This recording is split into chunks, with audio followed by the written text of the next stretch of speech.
My name is Jessica, I'm 35 years old, and I never imagined I would become the kind of daughter who needs protection from her own parents. Last spring, when I drove up to my childhood home for my father's 65th birthday, all I wanted was to feel close to my family again. My sister Natalie and I were once inseparable, and my parents had built a comfortable life thanks to my father's thriving business. I was expecting warm hugs and stories about the old days.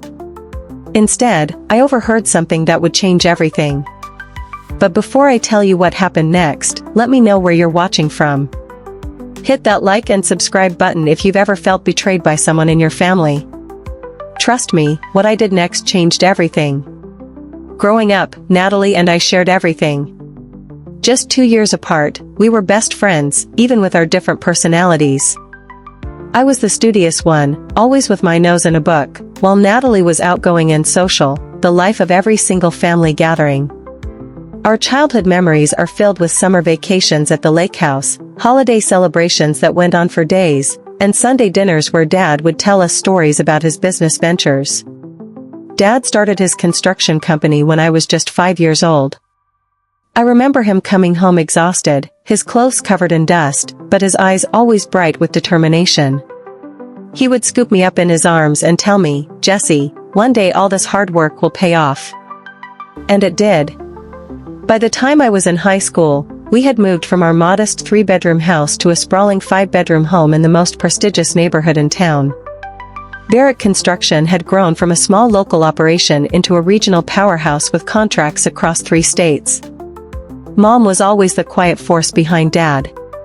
She managed the household with precision and grace, supporting his ambitions while making sure Natalie and I never felt the strain of his busy schedule. She was gentle but firm, teaching us how important independence and education are. "Your mind is the one thing no one can ever take from you," she would say. I took those words to heart. I followed my passion for law and justice to college, then to law school, eventually specializing in financial law. The irony of that choice would only become clear years later. Meanwhile, Natalie chose a different path. After getting her business degree, she went straight to work for Dad, becoming his right hand at Barrett Construction. While I built my career in a city 300 miles away, she stayed embedded in the family business, closer to our parents both physically and emotionally. My recent divorce from Thomas had been difficult. After 8 years of marriage, we realized we wanted different things. He wanted me to scale back my career for family. I wanted a partner who understood my professional drive. The split was amicable but left me financially vulnerable for the first time in my adult life. I had walked away with my independence intact, but I needed to rebuild my savings. None of that mattered as I pulled into the familiar driveway of my childhood home, a bottle of Dad's favorite whiskey and Mom's preferred chocolates on the passenger seat. The house looked exactly as I remembered. The massive oak tree in the front yard had grown even larger, and Mom's garden was in full bloom with spring flowers. As I stepped out of my car, the front door flew open and there was Natalie, arms outstretched. "Jessie, you made it," she squealed, pulling me into a tight hug. Her familiar perfume brought back a flood of memories. "Mom and Dad are so excited you're here for the whole weekend." Mom appeared behind her, wiping her hands on her apron. "Jessica, sweetie, it's been too long." Her embrace was warm, and I felt myself relax. Maybe the distance I had sensed in our phone calls over the past few months had just been my imagination. Dad emerged from his study, reading glasses perched on his nose. Though his hair had turned completely silver, he still stood tall and commanding. "There's my lawyer daughter," he said with a smile that didn't quite reach his eyes. Still, he hugged me firmly and took the whiskey with appreciation. 30-year Mullen, you shouldn't have, he said, examining the bottle. "Must have cost a pretty penny on a lawyer's salary." I brushed off the comment. "Nothing but the best for your 65th, Dad." The first day passed pleasantly enough. We shared a delicious home-cooked meal and Dad told stories about recent projects at work. Natalie chimed in with details, and they spoke in the shorthand of people who work closely together. Mom asked about my life in the city and I shared sanitized stories about my work and friends, avoiding any mention of the divorce, which still felt raw. When I helped Mom with the dishes, she squeezed my hand and said, "It's good to have you home, sweetie." That night, I went to bed feeling hopeful. Whatever distance had grown between us over the years seemed bridgeable. I fell asleep in my childhood bedroom, surrounded by debate trophies and law school acceptance letters, believing this weekend would strengthen our family bonds once again. The next morning, I woke early and wandered the house while everyone else slept. In the hallway, I paused to look at the family photos lining the wall. There were dozens of recent pictures of Natalie at company events, standing proudly next to Dad. Photos of Mom and Dad's anniversary cruise. Several of Natalie's graduation from business school. But my law school graduation photo was nowhere to be found, nor was anything from my wedding or career accomplishments. The most recent photo of me was from college, nearly 15 years ago. At breakfast, the conversation turned to my divorce when Mom asked if I had met anyone new yet. The divorce was just finalized 3 months ago, Mom, I said, buttering my toast. I'm focusing on my career right now. Dad sighed heavily. Such an unfortunate situation. Thomas seemed like a good man. Stable. Divorce is so common these days because people don't work hard enough at marriage. I felt my cheeks burn. We tried for 2 years to make it work, Dad. Sometimes people grow apart. Well, Mom said quickly, I'm sure you'll find someone new when the time is right. Speaking of career, Dad continued as if I hadn't spoken, how's that law firm treating you? Still working those 80-hour weeks for someone else's benefit? Before I could answer, Natalie jumped in. Dad, Jessica just made junior partner last year. It's a big achievement. Dad nodded dismissively. Sure. But there's nothing like building something of your own, is there? Like what Natalie and I have done with Barrett Construction? I noticed Mom glancing uncomfortably between Dad and me, then busying herself with refilling coffee cups. When Dad's phone rang, he excused himself to take the call in his study.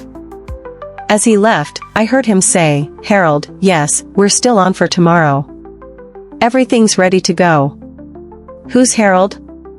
I asked, curious why business calls would be scheduled during a family weekend. Mom and Natalie exchanged a quick look. Just Dad's lawyer, Natalie said casually. Some routine business stuff. Later that morning, I passed by the dining room and noticed Natalie and Dad hunched over documents spread across the table. When they saw me, Dad quickly gathered the papers while Natalie moved to block my view.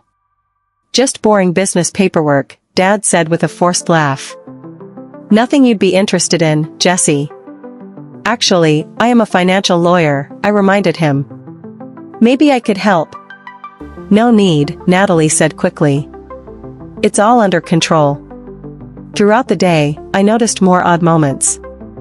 Natalie took several phone calls in hushed tones on the patio. Mom seemed to be watching me with an expression I couldn't quite read. At one point, I overheard Dad saying to Mom in the kitchen, she doesn't need to know yet. Tomorrow at dinner will be soon enough. During lunch, Dad mentioned his retirement plans for the first time. Been thinking it's about time to step back from the daily grind.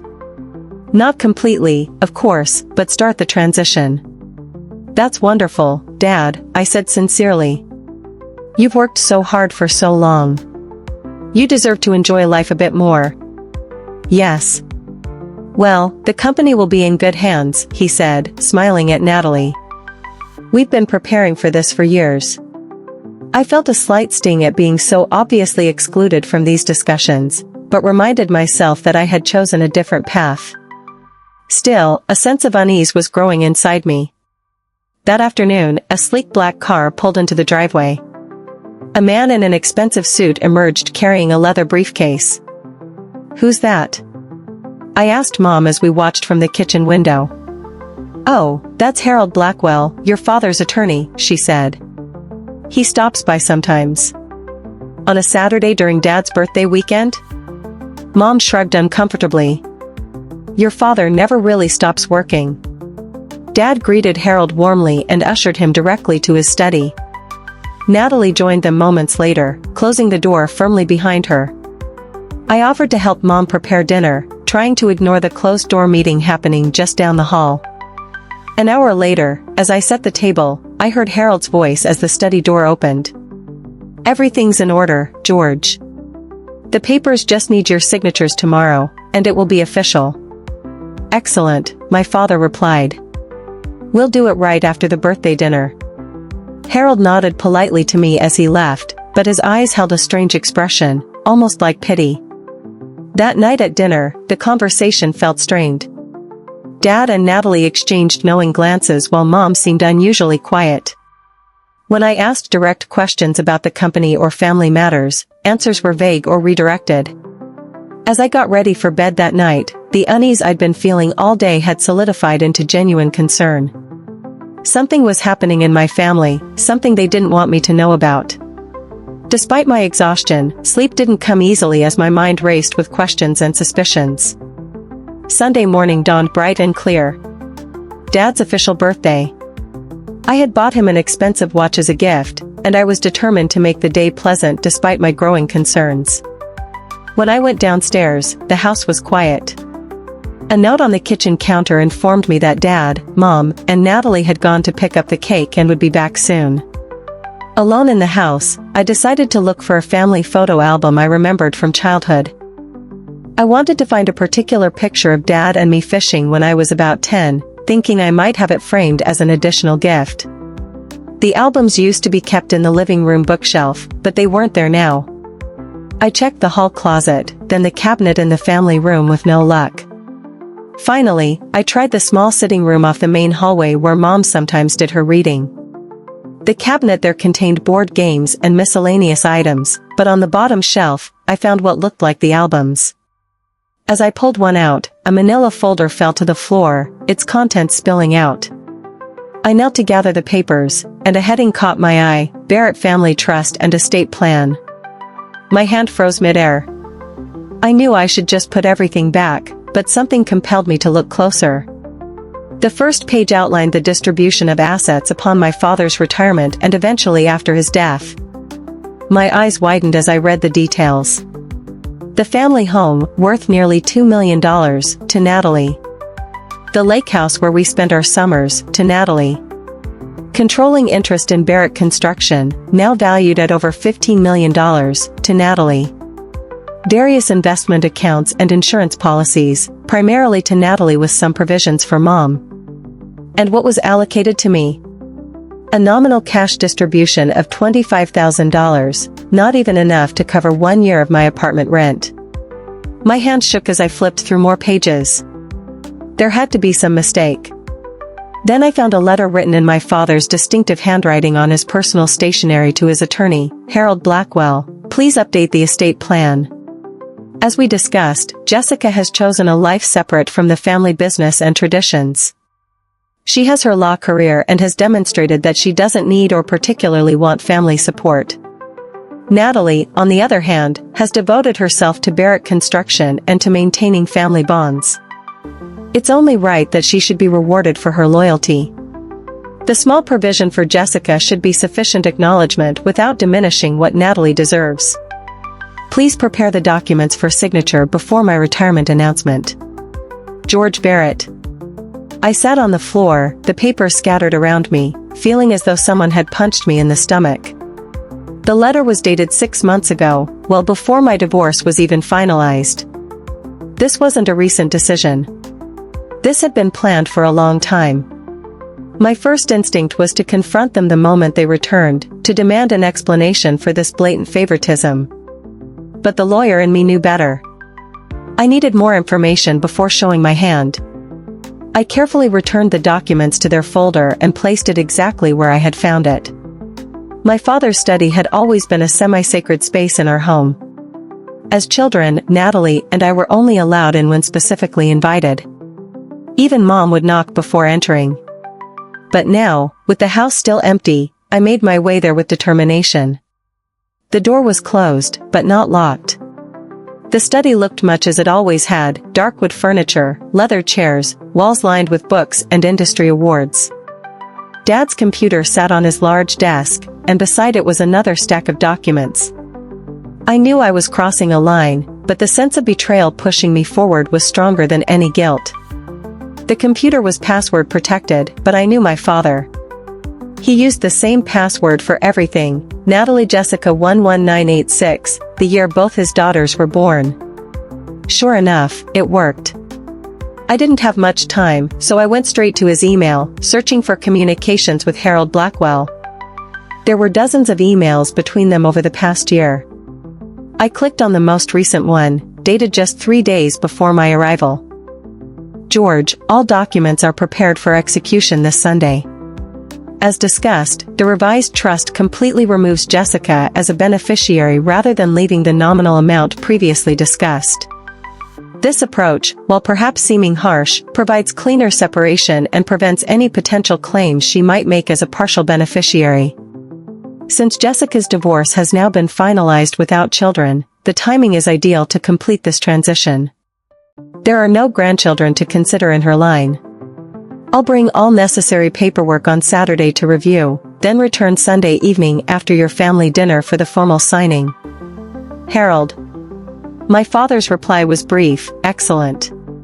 Let's proceed as planned. Jessica doesn't need to know until everything is signed and filed. I felt physically ill. They weren't just favoring Natalie. They were completely cutting me out. And they had deliberately timed it to coincide with my divorce, perhaps thinking I would be too emotionally vulnerable to fight back. My hands were clammy as I opened more emails, each one revealing additional layers of the scheme. One email from 6 months ago was particularly painful. Harold, Natalie raised concerns about Jessica possibly contesting the arrangements after my death. She reminded me that Jessica's legal background might make her particularly troublesome in this regard. Can we structure things to minimize her ability to challenge? Perhaps by making some transfers now while I'm still alive and well. George. So Natalie wasn't just a passive beneficiary. She was actively working to ensure I would be left with nothing. My own sister. I heard the sound of car doors outside and quickly closed the emails, cleared the browser history, and shut down the computer. By the time the front door opened, I was in the kitchen making myself a cup of tea with hands that wouldn't stop trembling. Jessica, we're back, Mom called out. The cake looks beautiful. I took a deep breath, forcing a smile as they entered the kitchen. I needed time to process what I'd learned and decide how to respond. The evidence was clear. My family had been plotting behind my back to disinherit me completely. And tomorrow night, at what I had thought would be a simple birthday dinner, they planned to make it official. The rest of the day passed in a blur. I went through the motions of celebrating Dad's birthday, giving him the watch I'd bought, smiling for photos, and making appropriate conversation. Inside, I felt hollow, as though I was watching myself perform in a play. No one seemed to notice anything amiss, or if they did, they attributed it to lingering sadness from my divorce. After dinner and cake, Dad announced he was tired and wanted to review some papers before bed. Mom began cleaning up, and Natalie disappeared upstairs to make a phone call. I offered to take out the trash, needing a moment alone in the cool evening air to clear my head. When I returned, the house was quiet. Mom had gone upstairs to prepare for bed, and I assumed Natalie was still on her call. As I passed Dad's study, I heard voices. I wouldn't normally eavesdrop, but given what I now knew, I paused outside the partially open door. Everything's set for tomorrow night after dinner, my father was saying. Harold will be here at 8 o'clock sharp with the final papers. And Jessica still doesn't suspect anything? Natalie's voice asked. Why would she? She's been wrapped up in her own life for years. Barely calls, visits maybe twice a year. She has no idea what we've been planning. There was a pause, and I heard papers rustling. You're sure about this, Dad? Natalie asked, her voice softer now. Cutting her out completely? Your sister, my father's voice hardened, is not getting a single thing. She made her choice when she moved away and built her separate life. Barrett Construction is your legacy now, not hers. I felt my breath catch in my throat. Hearing the words spoken aloud was somehow more devastating than reading them. What about Mom? Is she completely on board? Natalie asked. I heard my mother's voice then, realizing she was also in the room. "Your father knows what's best for the family and the business. Jessica has her law career. She'll be fine." I peered through the crack in the door and saw my mother sitting in one of the leather chairs, a serene smile on her face as she looked at my father with complete trust and admiration. The sight of that smile broke something inside me. This wasn't just Dad and Natalie's scheme. My own mother was complicit. Besides, Dad continued, with her divorce just finalized, this is perfect timing. No husband to complicate matters with community property claims. No children to consider. Clean break. And if she finds out and gets upset? Natalie pressed. Dad laughed dismissively. What's she going to do? Sue her own family? Even Jessica wouldn't go that far. And by the time she finds out, everything will be legally binding. The business, the properties, the accounts, it will all be settled. I've always taken care of this family, he continued, his voice taking on a self-righteous tone I'd heard many times before. I know what's best. Jessica chose her path. You chose to stand by the family. Reward should follow accordingly. I must have made some small sound because suddenly all three of them looked toward the door. I quickly stepped back but not before locking eyes with my mother. She saw me standing there. I'm certain of it. But instead of looking alarmed or guilty, she simply smiled that same serene smile before turning back to my father. I retreated to my room, my mind racing. The confirmation of what I'd already discovered should have devastated me further. But instead, I felt something shifting inside. The shock and hurt were being replaced by cold, clear determination. I was a financial lawyer, after all. I knew things about family assets and legal protections that they might not have considered.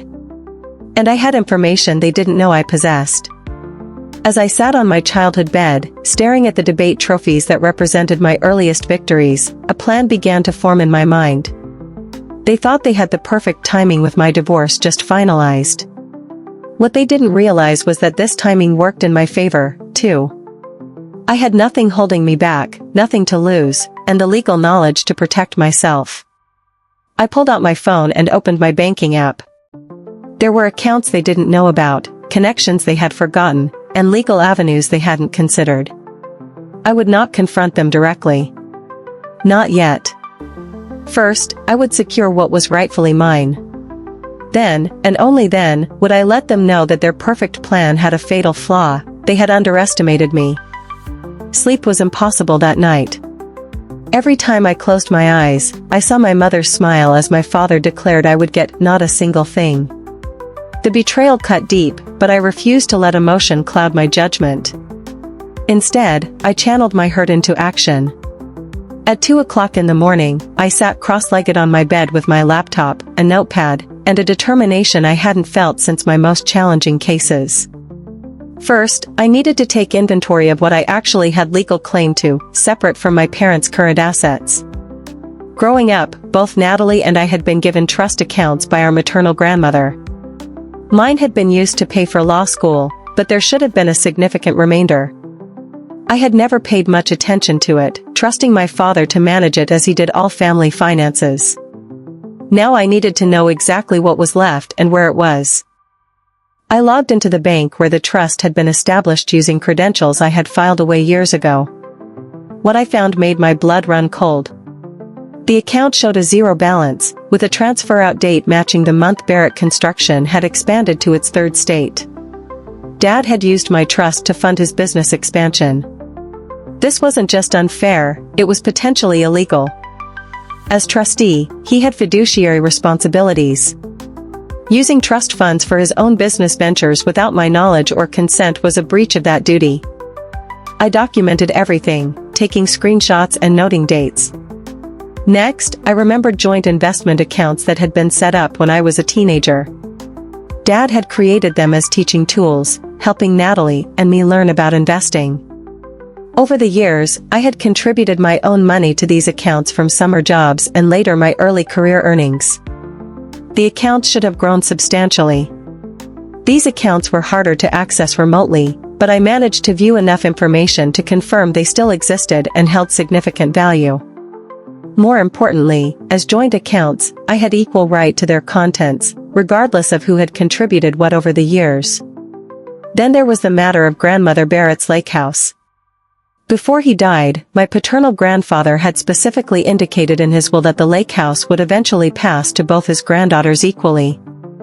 I had seen the will during law school, using it as a personal study example.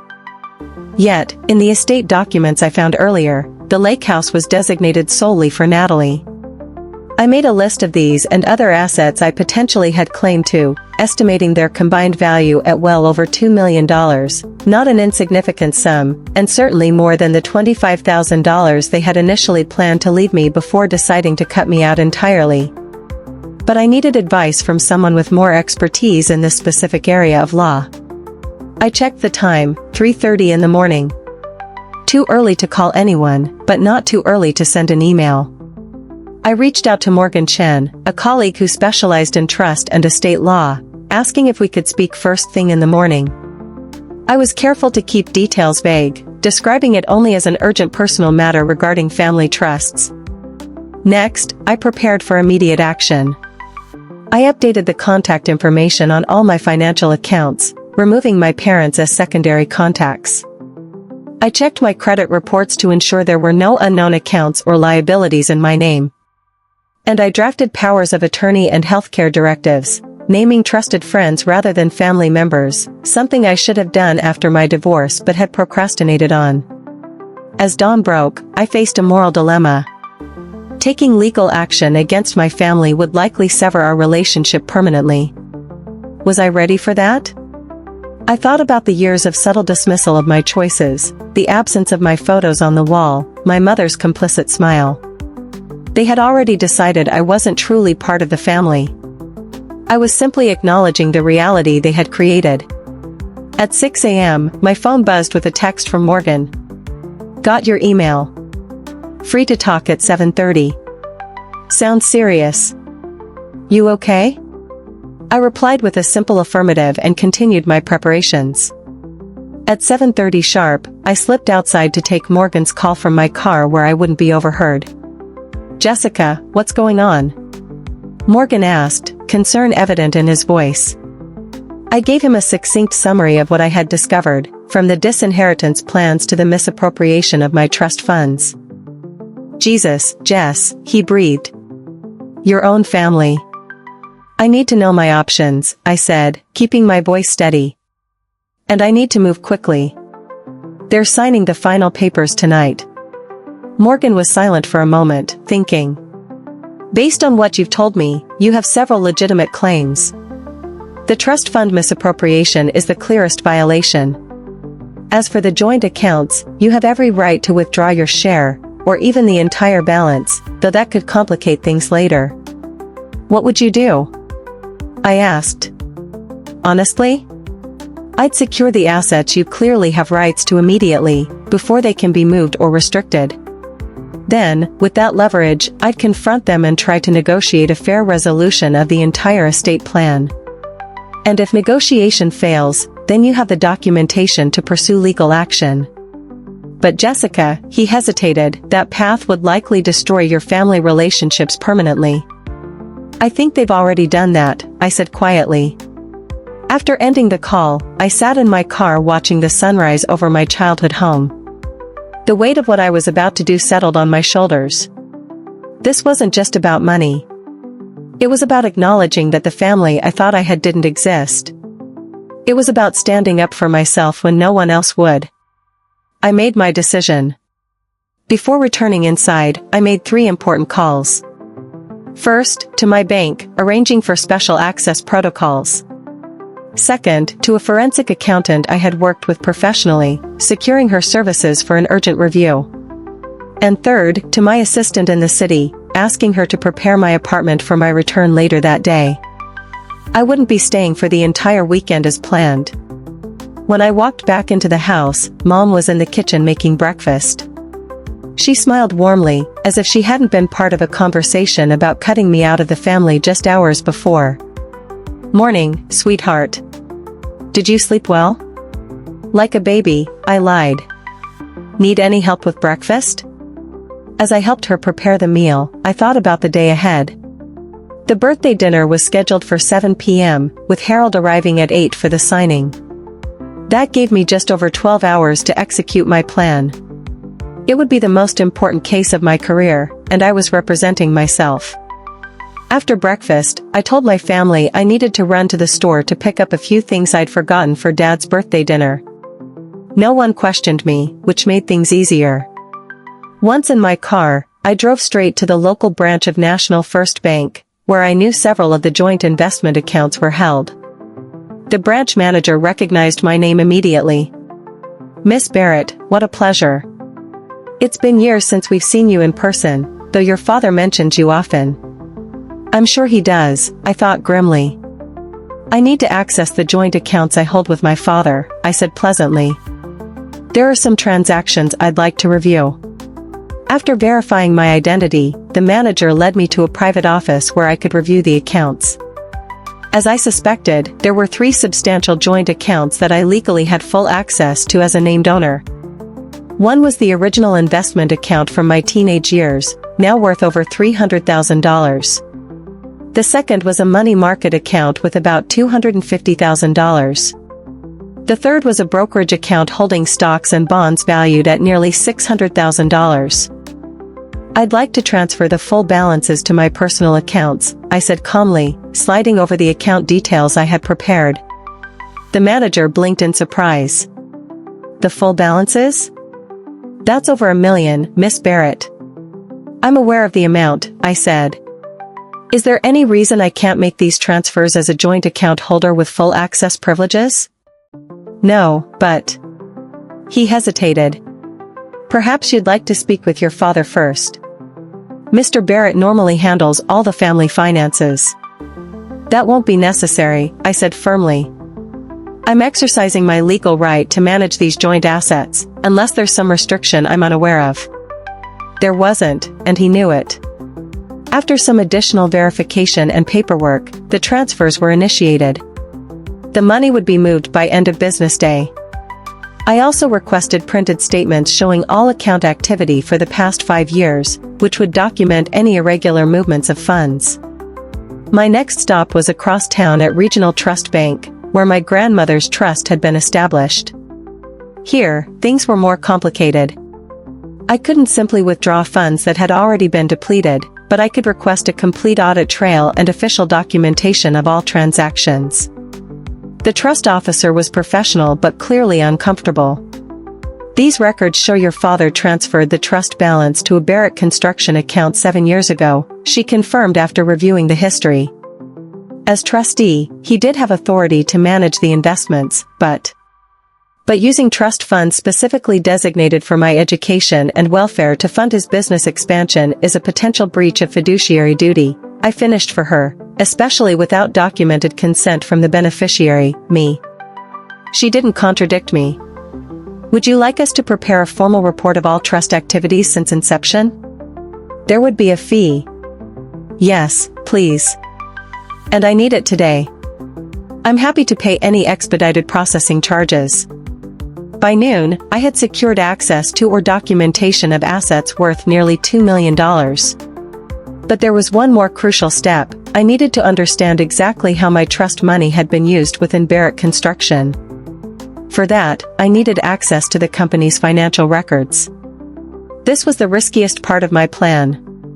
I drove to the Barrett Construction headquarters, a modern 3-story building my father had built 5 years ago. Sunday meant the offices would be largely empty, but I still had an access card Dad had given me in case of emergencies.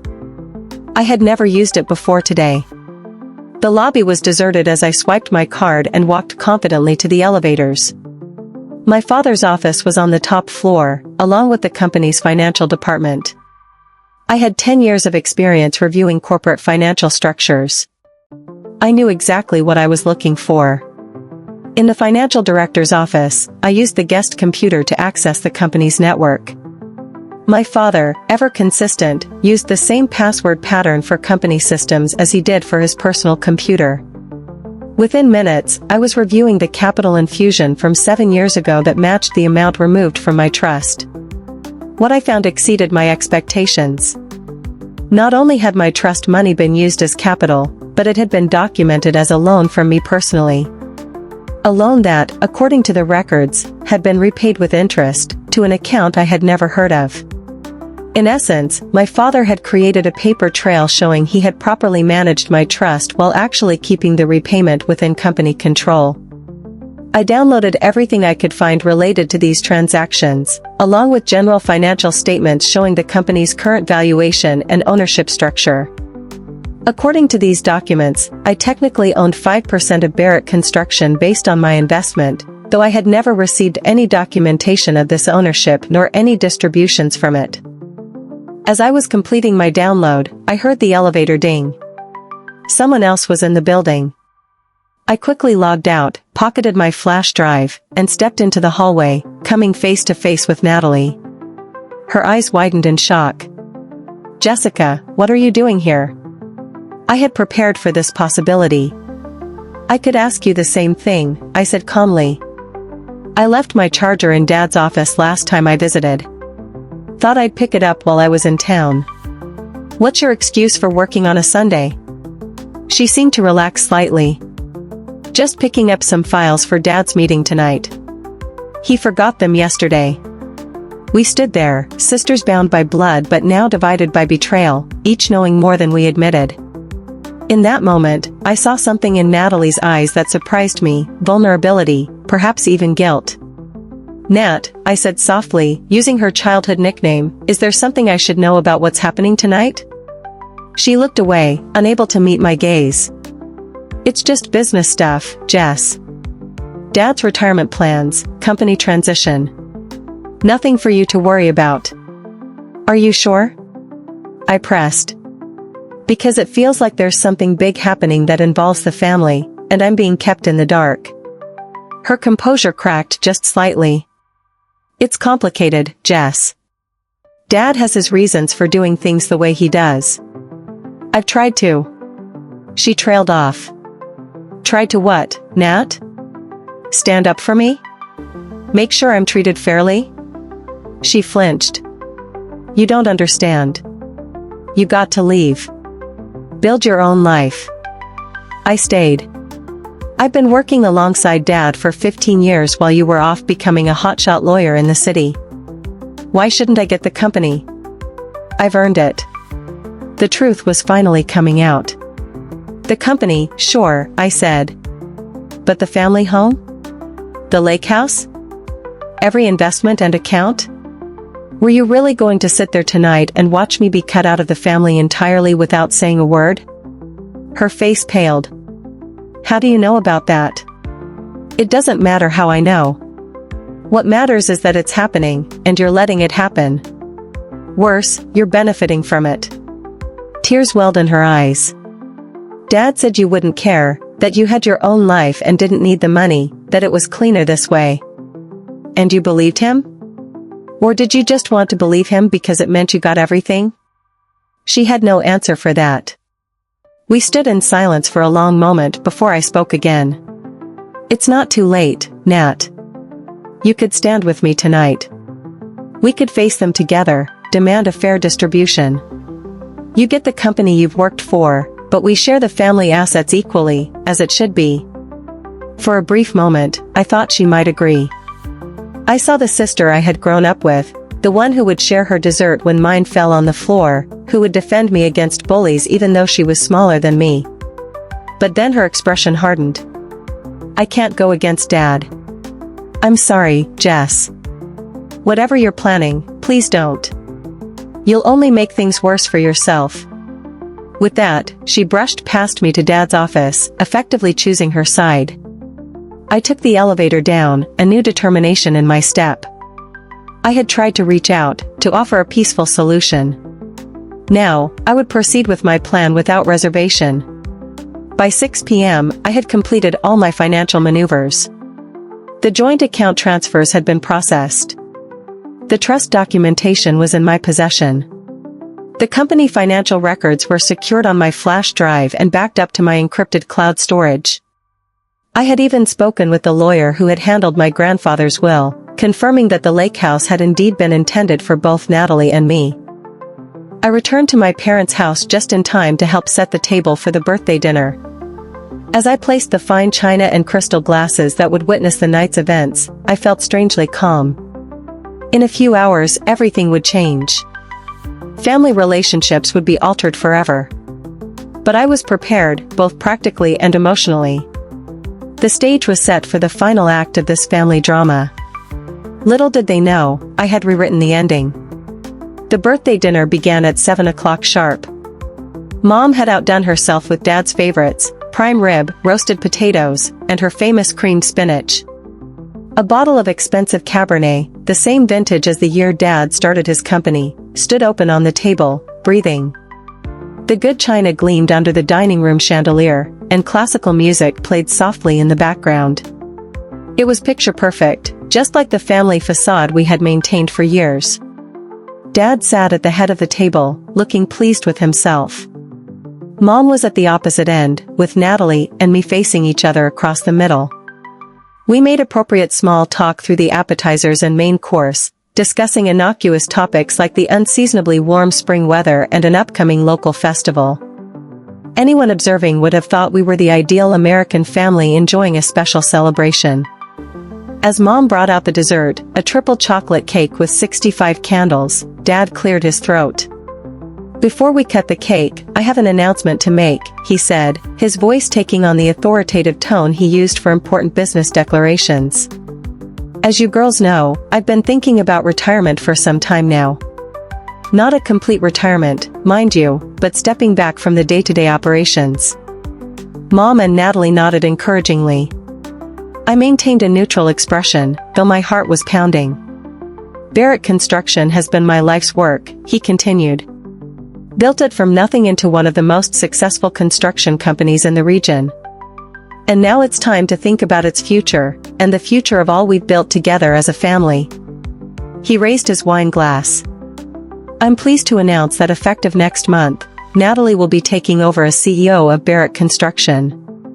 She's worked alongside me for 15 years, learning every aspect of the business. The company will be in excellent hands." We all raised our glasses. "To Natalie," Dad said proudly. Mom beamed at her younger daughter.